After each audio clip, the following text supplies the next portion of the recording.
Pourquoi une nouvelle édition de mon livre? Tout simplement parce que depuis un an, il y a eu des révélations qui ont confirmé l'hypothèse que j'avais mise à l'époque, à savoir que derrière ce énorme scandale autour du glyphosate, il y avait une affaire de chantage menée par des cabinets d'avocats américains.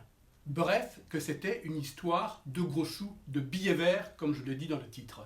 Et effectivement, depuis l'année dernière, depuis la sortie de mon livre,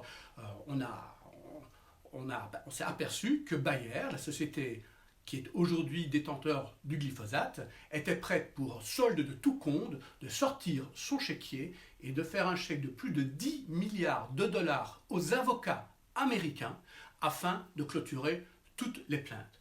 Alors, ce qui est très intéressant là-dedans, c'est que le glyphosate ne sera pas interdit aux États-Unis. Les avocats américains veulent simplement récupérer de l'argent et on continuera à utiliser du glyphosate aux États-Unis alors que ce produit risque d'être interdit en Europe. Donc, suite à cette affaire de gros sous américains, le comble du ridicule, c'est que c'est les agriculteurs européens qui risquent d'être pénalisés si le glyphosate est effectivement interdit en Europe et qu'il reste autorisé aux États-Unis.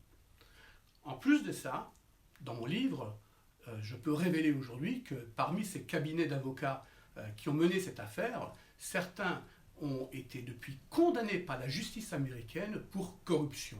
Donc non seulement c'est une affaire de gros sous, mais c'est une affaire de gros sous menée par des avocats qui, pour certains, aujourd'hui, ont été condamnés pour corruption.